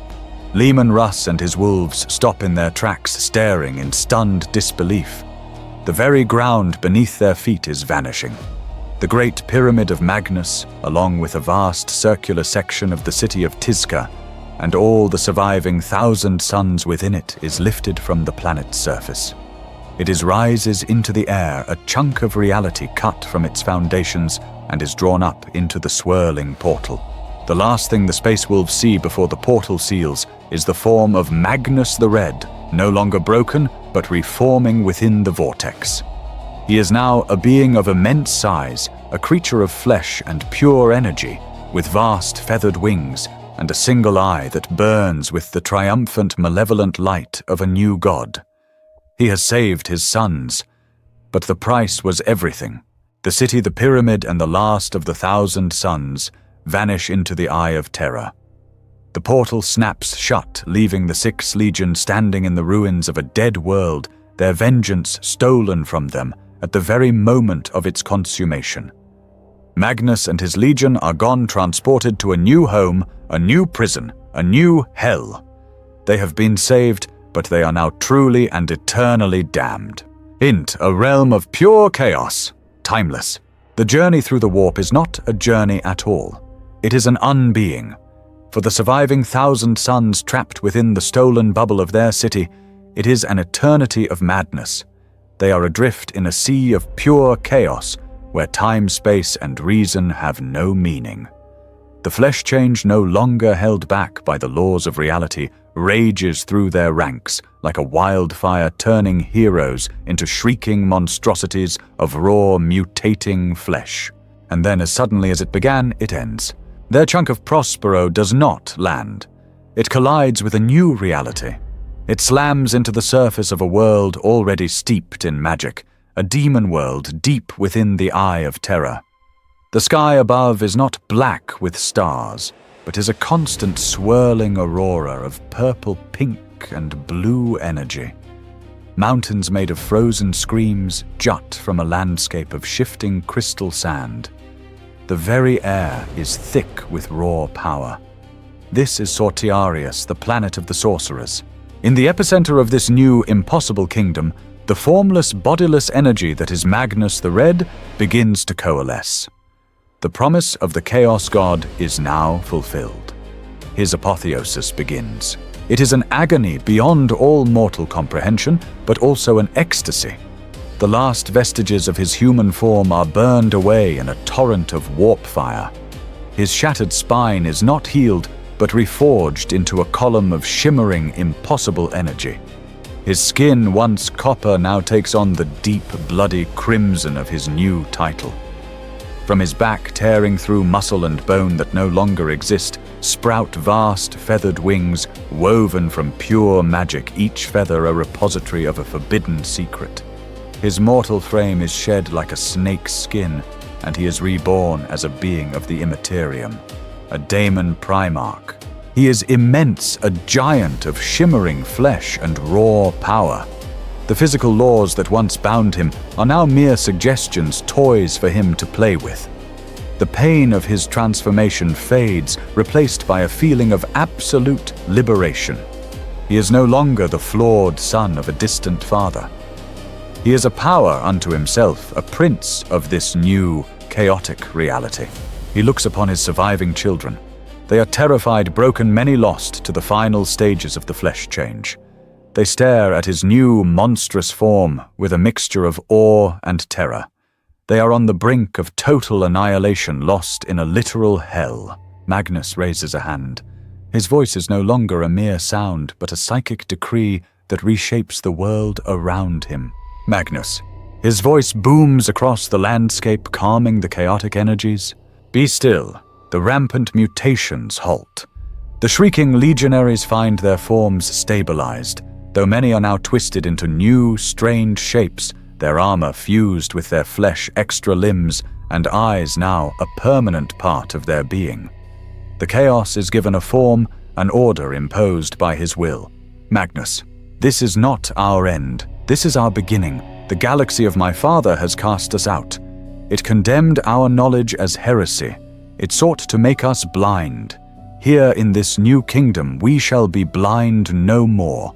Here there are no limits, no edicts, no forbidden law. All knowledge shall be ours for the taking. He turns his gaze to the landscape. Where the ruins of Tisca lay bleeding into the alien soil, he begins to build.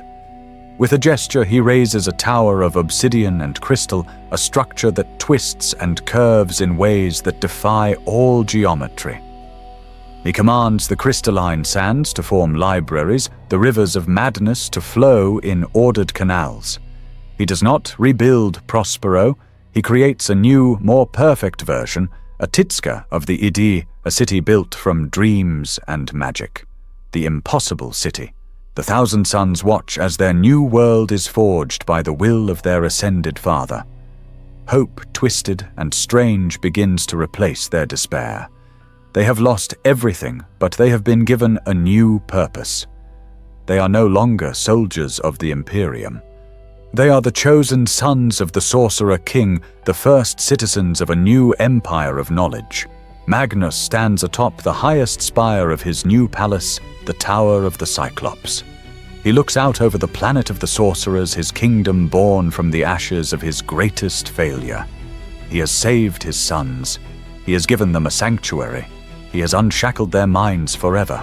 But as he watches the chaotic energies of the Eye of Terror swirl in the sky above, he feels the invisible chains that now bind him to his new master. He is a king, yes, but he is a king in a cage of madness, his eternal quest for knowledge now forever tied to the fickle, manipulative whims of the god of change. He is free, and he is enslaved. And in the heart of his new divine power, he knows his tragedy is far from over. Int, the Refactorum Tower of the Cyclops, timeless. Centuries or perhaps millennia have passed in the timeless currents of the Eye of Terror. The planet of the sorcerers is a thriving, monstrous paradise, yet the original curse remains. Arzek Ahriman stands in a vast chamber known as the Refactorum. Here, legionaries afflicted by the flesh change are brought. Magnus's power and the ambient magic of their new home has slowed the curse, but not stopped it. It is a cancer in remission, always threatening to return. Ahriman watches a brother, a veteran of 100 campaigns, strapped to a table of shifting crystal.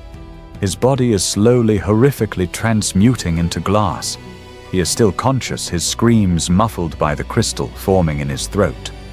This is not the explosive chaos of the past, but a slow, agonizing erasure of self.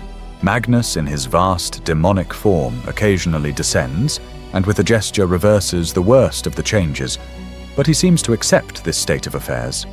He sees it as a condition of their existence in the great ocean, a price for their immense power.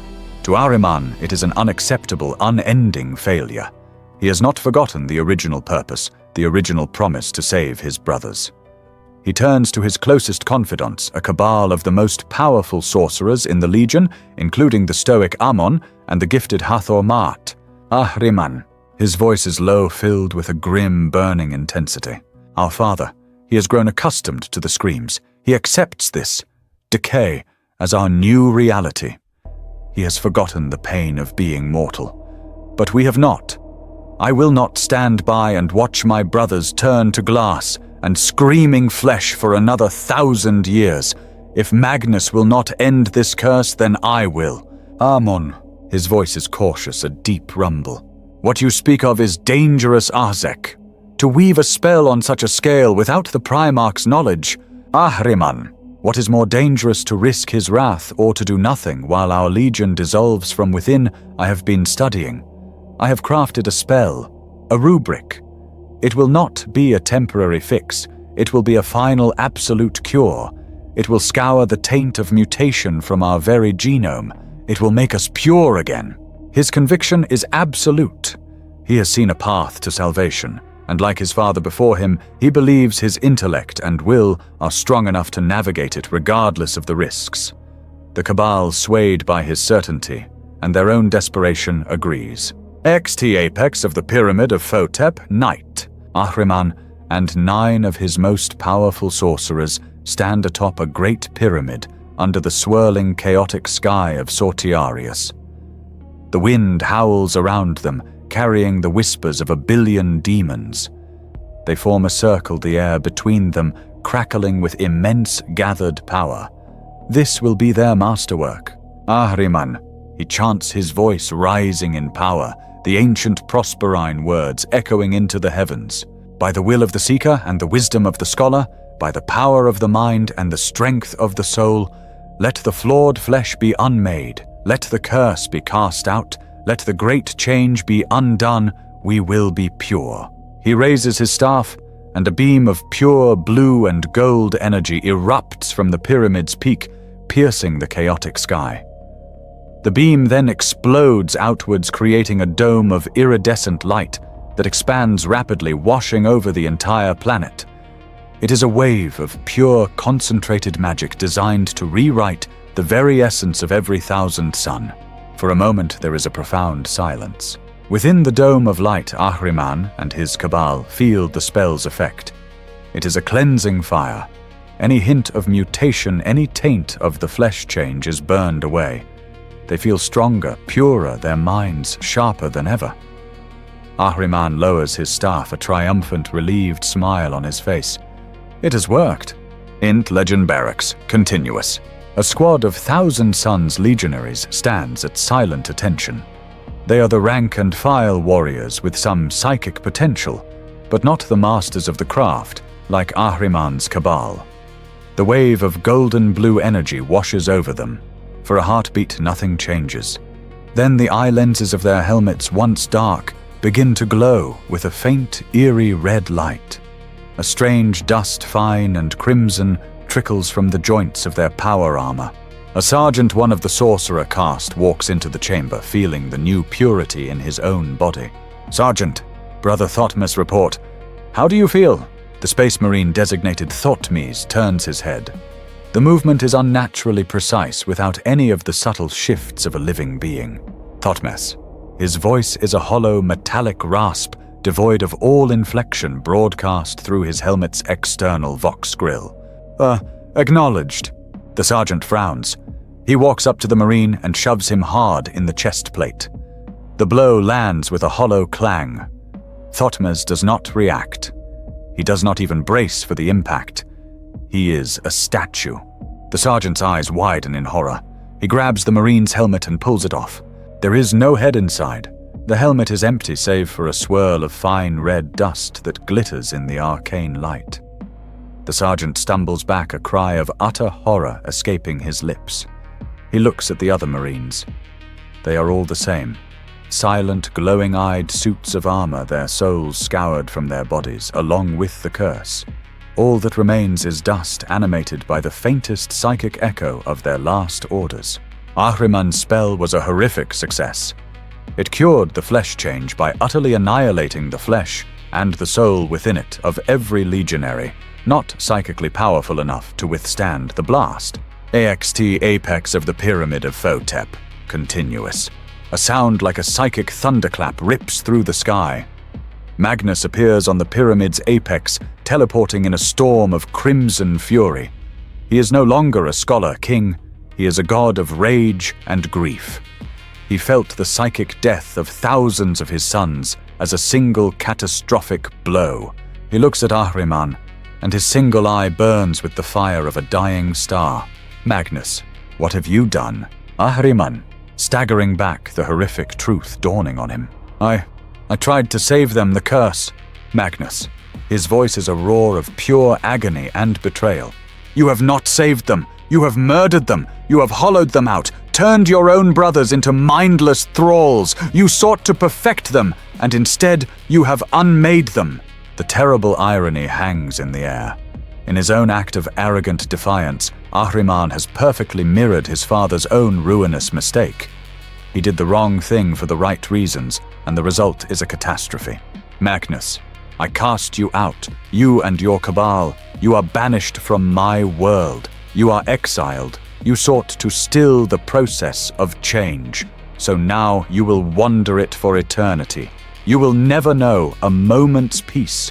You will search every corner of every galaxy, every library of every forbidden truth, until you find a way to reverse what you have done.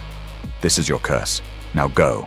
With a wave of his hand, a vortex of raw warp energy rips open behind the terrified sorcerers. Ahriman, his face a mask of utter despair at his monumental failure, gives his father one last pleading look. But there is no mercy in the demon Primarch's eye.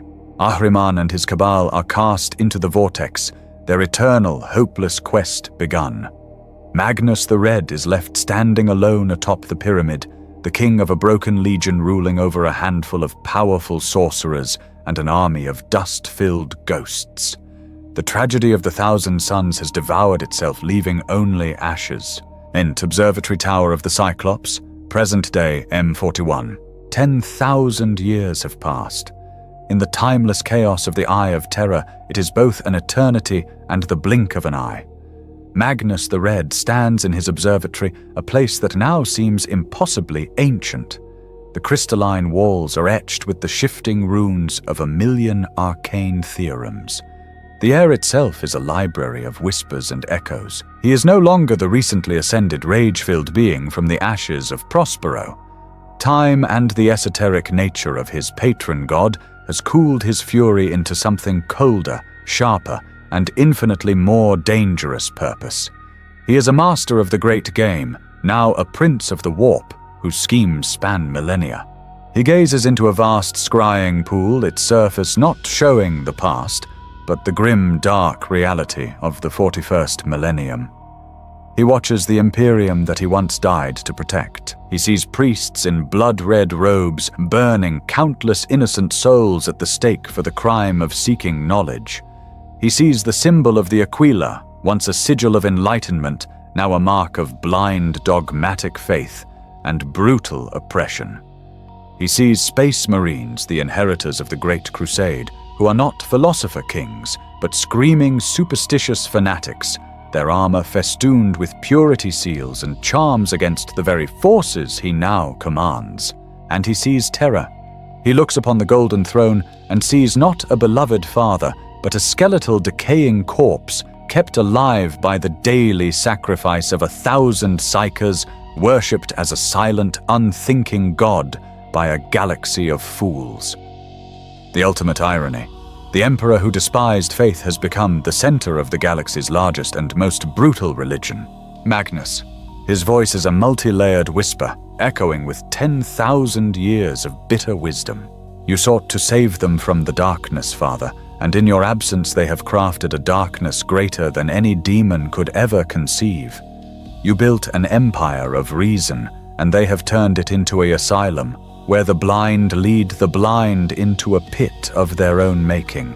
He turns away from the pool, a look of cold intellectual contempt on his demonic features. The grief for what was lost has long since faded. There is nothing left of his father's dream to save. There is only a rotting corpse to be dissected, a failed experiment to be studied and eventually dismantled. A new vision forms in his mind, unbidden but welcome. It is a whisper from his patron Tzeentch.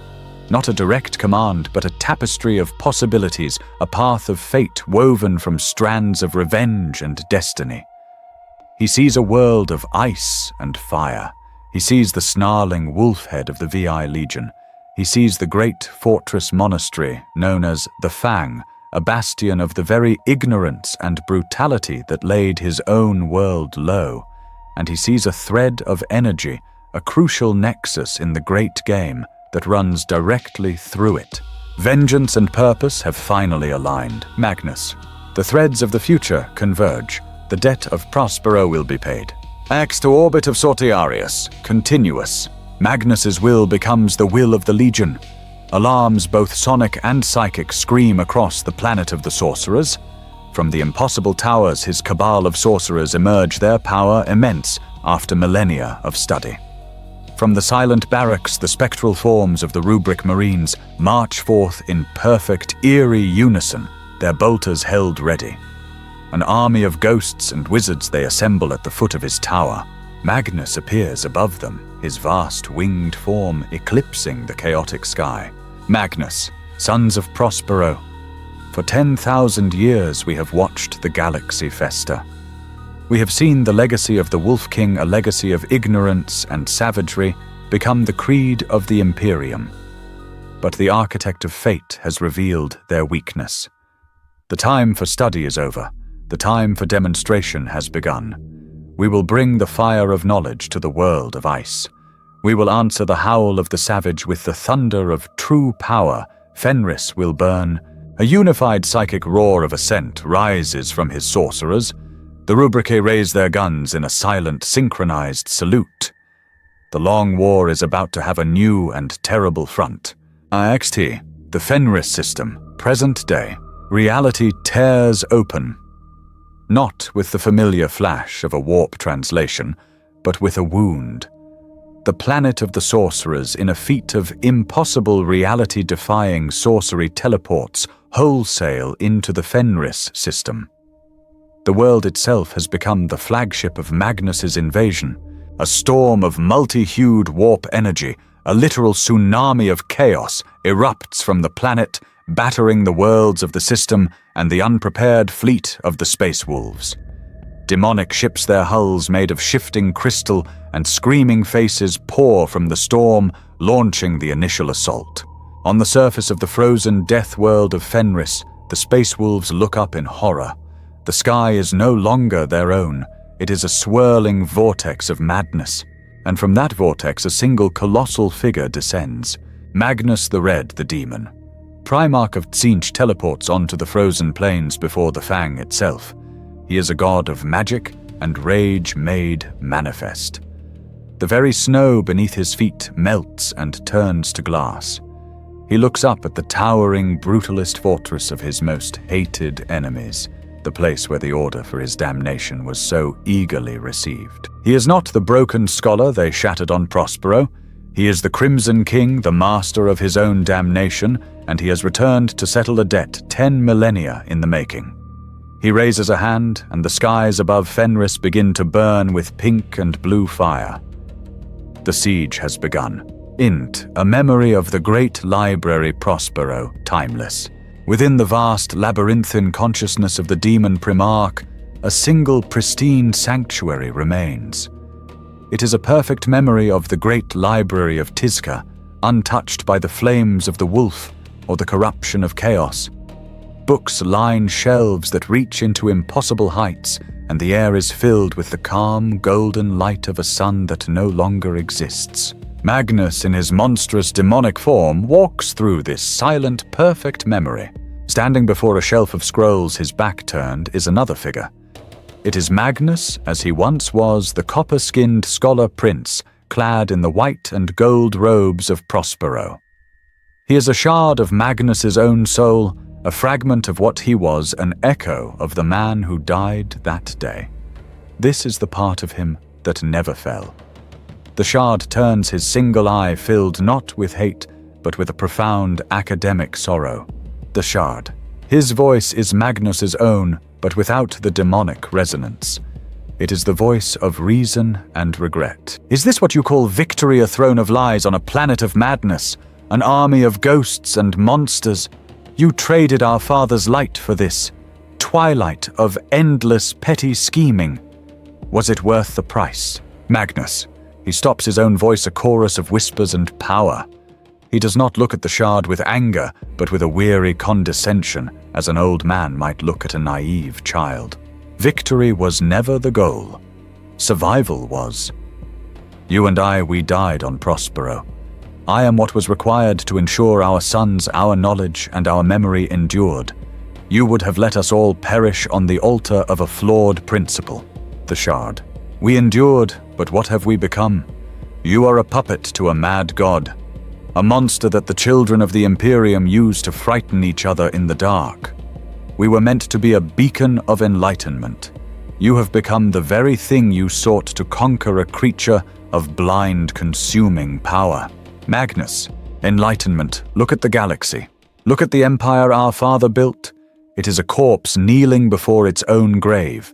It is a kingdom of ignorance that has forgotten the very meaning of the word truth. I am no longer its savior. I am its historian. I am the guardian of the memory of what it was meant to be. The library around them dissolves like smoke. The golden light of Prospero fades, replaced by the swirling, chaotic energies of the Imperium. Magnus is back in his observatory, the shard of his former self, just a fading voice in the back of his mind. He turns his gaze, his true psychic sight, across the sea of souls.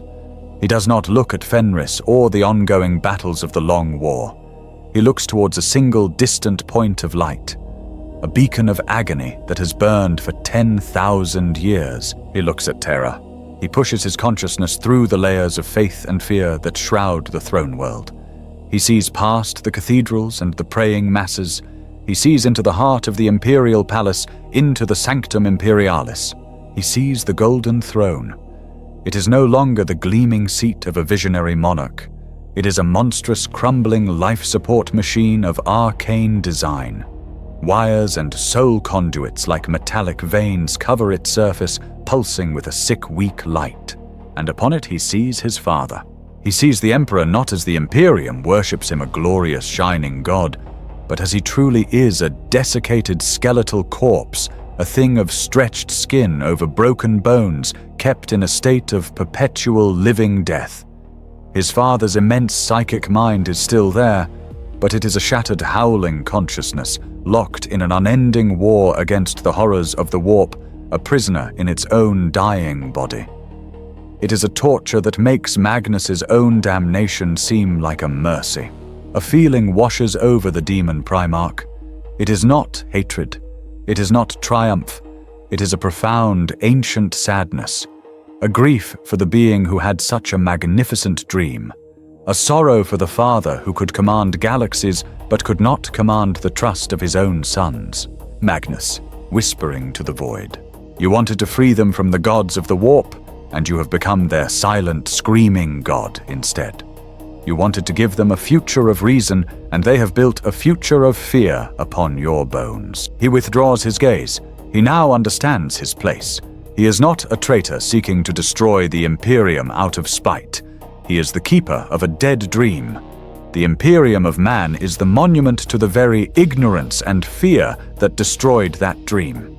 It must be torn down not for revenge, but because it is an offense to the memory of the future that was stolen from them all. He will be the ghost that haunts them, the eternal reminder of the path they chose not to take. He is the guardian of a truth that the galaxy chose to forget. Ent Scriptorium of the Forbidden Ordo Malleus Archives, Night. We return to the darkness of the Scriptorium. The historian sits as we first saw him, the light from the servo skull illuminating the data slate before him. The chronicle of Magnus's fall is complete, its final tragic words glowing on the screen. The historian leans back, the sigh he lets out seeming to carry the weight of all the millennia he has just revisited. Historian Vio. And so the record is complete. From the golden light of Prospero to the crimson glare of the planet of the sorcerers. The prosecution, the ecclesiarchy, the entirety of the imperial creed would have us stop here. They would declare the verdict self-evident: Magnus the Red is guilty. A traitor. A demon. An enemy. Their judgment is based on the final catastrophic result, and by that metric alone they are not wrong. But history is not merely the study of results, it is the study of causes. And it is in the causes that we find the case for his innocence. He raises a finger as if presenting evidence in a courtroom of ghosts. Historian Vio, let us first examine the pillar of any judgment intent. What was the intent behind Magnus's most damnable acts? He made a pact with a warp entity. Why to gain power for himself, to conquer? No. He did it to save his sons from a genetic curse that was annihilating them, a curse his own father had failed to cure. It was an act born not of ambition, but of paternal love and desperation. He gestures to the slate where an image of the shattered imperial webway glows ominously. Historian Vio. He broke his father's greatest creation, a crime beyond measure. But again we must ask, why? Was it an act of spite, of rebellion? No. It was the desperate last resort of a loyal son trying to warn a father he loved of a betrayal that would burn the galaxy. He broke the Edict of Nicaea to report the treason of Horus Lupercal.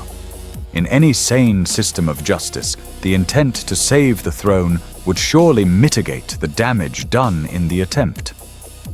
Can an act of frantic loyalty truly be called treason? His tone becomes sharper, turning his scholarly inquiry into an accusation. Historian Vio. And what of the context in which these choices were made? A son cannot be judged without also examining the actions of the father. The emperor, in his infinite wisdom, made critical, catastrophic errors. He demanded loyalty from his sons but refused to arm them with the full truth of the enemy. He knew of the primordial annihilator, yet he spoke to them only of superstition and the need for secular reason, leaving them blind to the true nature of the powers that sought to corrupt them. Historian Vio. At Nicaea he did not engage in a debate of ideas. He made a political concession to the most ignorant and fearful of his sons. He stripped the legion most equipped to understand and fight the warp of their primary weapon on the very eve of a war that would be defined by it. It was a strategic blunder of galactic proportions. And then the most damning failure of all his silence. After Magnus shattered his dream after the warning was delivered, the Emperor responded not with fury, not with orders, but with a cold, unforgiving silence. That silence, that refusal to communicate, was the crucible in which Magnus's despair was forged. It was the silence that left him broken on Prospero, convinced he was abandoned and ready to accept a punishment he did not yet deserve. He makes a final point, his voice resonating with conviction. Historian Theo, finally let us not forget that Magnus was not the master of his own tragedy. He was a crucial pawn in a game being played by gods and traitors. The storm that blocked his astropaths was conjured by chaos. The ambition that consumed Horus was nurtured by chaos. And the order that unleashed Leman Russ, the very command that led to the burning of Prospero, was not the word of the Emperor. It was a lie crafted by the hand of the arch-traitor Horus himself. Leman Russ was the axe, but Horus was the hand that swung it. Magnus and his sons were simply the neck on the block. He leans forward his final summary, a quiet, damning statement. Historian Theo, so what is the truth? The evidence suggests a being who never sought rebellion, a son who loved his father, a king who loved his people. A man tripped at every turn by his own tragic flaw, hubris, but a flaw born of intellect, not malice. He was a victim of his own good intentions, a casualty of his father's secrecy, and a target of his brother's treachery.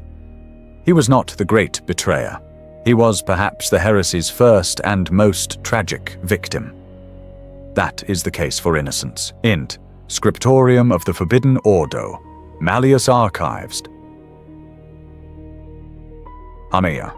The historian remains silent for a long moment, letting the weight of the defense's argument settle in the dusty air.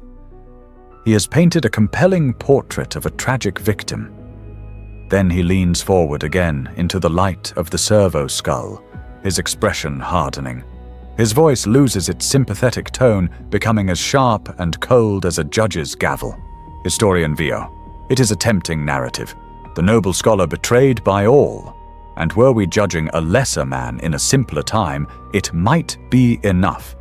But we are judging a primarch, a demigod, whose actions shaped the fate of trillions. And for such a being, there is a higher standard of accountability. The case for innocence, while compelling, crumbles under the weight of three undeniable, unforgivable truths. And the first, the greatest of these sins, is hubris. His voice emphasizes the word, letting it hang in the darkness. Historian Theo. Arrogance, the ultimate fatal flaw. Every warning, every piece of counsel was ignored because Magnus the Red believed with every fiber of his being that he knew better. He knew better than his brothers. He knew better than the wisest of his sons. He even knew better than the Emperor of mankind, the one being in the cosmos who had walked the great ocean for 30,000 years and understood its true nature. The Emperor set a boundary, and Magnus saw it not as a shield for his protection, but as a cage for his intellect. He believed he was the exception to every rule. He believed he alone could master the fire that had consumed civilizations, and his pride blinded him to the simple truth that the fire desires nothing more than to be fed. All his tragedies flow from this single poisoned spring. Historian Theo.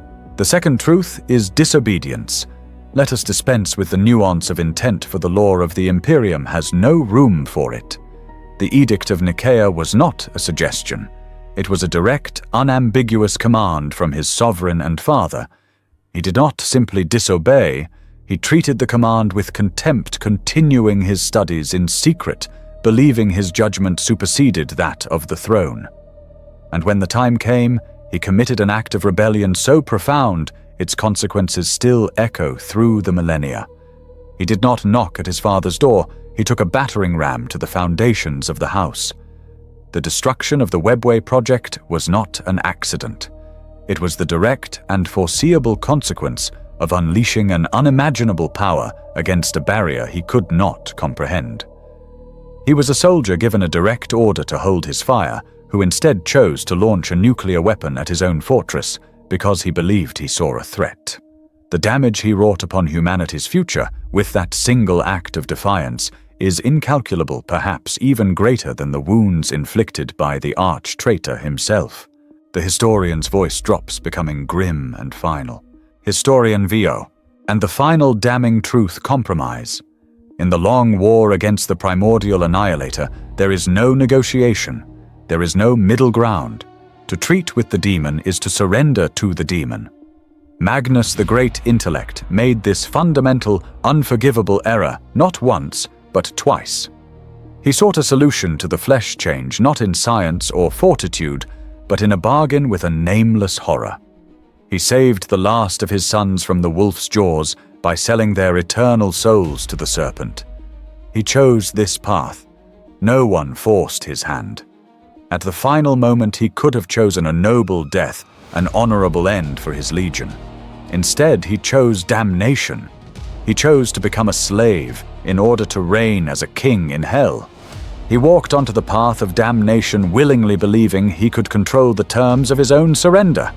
It is a fool's bargain, and he, the wisest of them all, made it with open eyes. The historian leans back the light of the servo skull, casting his face in deep shadow. He has presented both cases, the defense and the prosecution. Now all that remains is the verdict. Historian View. So guilty or innocent? The indictment of Magnus the Red allows for no simple answer, for his story is the quintessential tragedy of this dark millennium. Can you be innocent if your noble intentions pave the road to hell for an entire species? Can you be guilty if your every mistake was a failed attempt to do what you believed was right? Historian Vio. The truth is that Magnus embodies the fundamental agonizing paradox of our reality. There are no clean choices. There is no absolute good or pure evil. There is only the raging sea of impossible circumstances and the flawed, arrogant, brilliant, and broken beings who try to navigate it. Magnus the Red did the wrong things for all the right reasons. Historian Via. And in the grim darkness of the 41st millennium, the reasons are forgotten. There is only the result, the ashes, the damnation. His fate is not a simple story of betrayal. It is a lesson written in the fire of a billion souls. It is a testament to the eternal, horrifying truth that the road to hell is paved, not only with good intentions, but with the shining, seductive bricks of knowledge and the unshakable mortar of a pride that believes it can never, ever fall. The single focused beam of the servo skull winks out. The screen goes dark. The historian his story told is consumed by the absolute silent darkness of the archive.